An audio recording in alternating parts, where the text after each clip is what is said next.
Now let's keep it going for your next comic. He was a semi-finalist in the Seattle comedy competition, Nate Abshire. Hey guys, how about another round of applause for Earl? Right? I'm from Louisiana originally, which a lot of people do not assume about me because I talk right and shit. Surprising to them. Even when I go back home, people are like, "You're not from around here, are you?" Yeah, just book learning. That's what happened to me. My cousins for years have told me that I have an accent, that I speak strangely, and I finally asked one of them, I was like, "Is it Minnesota? I've lived there for a while." And he said, "No, it's just that when you're talking, you pronounce every part of the word real careful."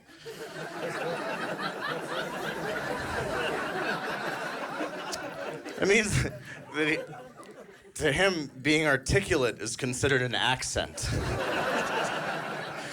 So be careful if you go there and use all your talking words just right. I live in Minnesota, though. I travel a lot, and it's weird when you travel away from Minnesota and people hear that that's where you're from. They always say the same thing. Even if they're just one state south, they always go, "Minnesota? But isn't it cold up there?" Like, yeah, but we still live in houses and shit. Like...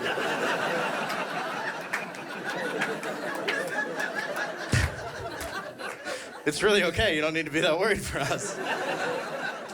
You don't have to, like, kill a dire wolf and sleep in its still warm carcass to survive every winter's eve. Like, we're not manning the wall to keep out the White Walkers. It's not Canada.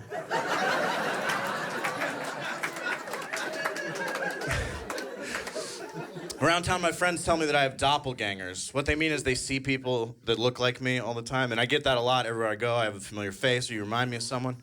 I think what everyone's trying to tell me is that a lot of people have let themselves go.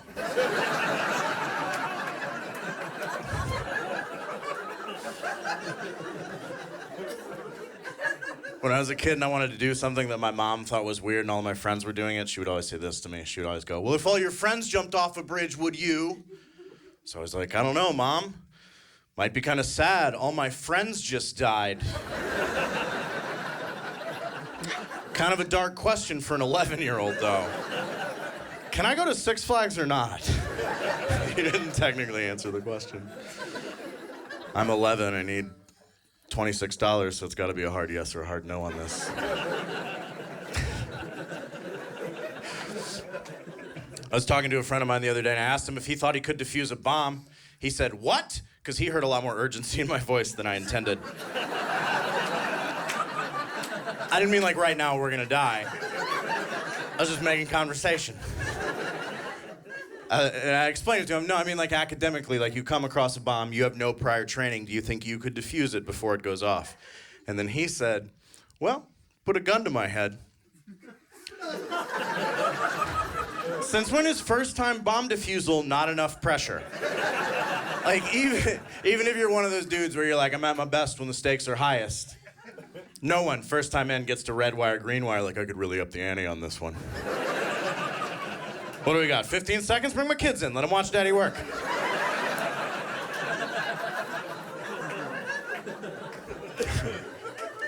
I got a dog recently, which is a new thing for me. I've had cats most of my life because I'm kind of a sociopath and it just fits together better. I mean that. If you don't want any emotion in your life, get a cat. It doesn't like you, you don't like it. Cat dies on you, it's like, yeah, one less of those, I guess. Not a big deal. Nate, how you doing with Mitten's death? Oh, I'm scooping less shit. It's gonna be okay. I'm gonna make it. But here's the difference. I got a puppy, and you have to train and discipline a puppy so it grows up to be a good dog. I've never had to do that before, because here's the training method with cats. You get a cat. That's it. You get a cat, and then it's just gonna be whatever kind of cat it was gonna be when you got it forever. Dickhead cat. For 16 years. Like someone your roommate said could crash on the couch and never left. "Hey, would you mind changing the channel?" Mrr. Like that kind of shit. And that's just how it works. But we got the puppy, and we have to discipline him, and I love him to death. But it gets awkward because people come over to your house, and then they see you discipline the animal, and people get offended when they see an animal hurt based only on how cute it is. That's the only criteria. Doesn't matter what he did, doesn't matter how bad you hurt him. Right? Like you could strangle a chihuahua to death in front of somebody and they'd be like, good, the rat's dead, good. Good, yeah, can I have a turn or is it dead for sure? Right, but he's a Siberian Husky puppy and it's the cutest, yeah. He's the cutest thing known to man. You hit him with a newspaper and people look at you like, you're a monster. No, he shit on my stuff. You wouldn't understand, it's not your stuff. Oh, no, he just doesn't know any better. That's why I'm fucking teaching him. Here's the process that you seem to be in the dark about. Every time he poops somewhere he's not supposed to, I hit him. And then eventually in his little doggy brain, he figures out there's places in the house where he's not supposed... Getting a little pushback on the animal abuse humor.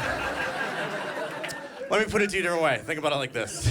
A dog is man's best friend. If your best friend came to your house and shit on your Xbox, what would you do? You'd hit him. You'd say, stop that. We do not poop there in this house, mister. You'd go on the newspaper I laid out for all the guests. I just think people put too much of their own thought and their own emotion onto animals. Like my friends, whenever they see the dog licking himself, which is a thing that happens, they always assume that he's doing it because he loves it. Like he's just giving himself a blowy in the afternoon. That's not what's going on. They're just like, man, he's really getting in there. If I could do that, I'd never leave the house. Like, that's not what the dog's thinking. I think whenever my dog's licking himself, he's just like, God, I wish I had hands. You ever try to scratch an itch with your tongue? It sucks. It doesn't work. What kind of angry God gives a creature an itchy dong and not the means to scratch it? Makes me so mad I want to kill myself, but I can't because I don't have fucking hands. You guys have been amazing. Thank you so much. Enjoy the rest of the show. Nate Abshire.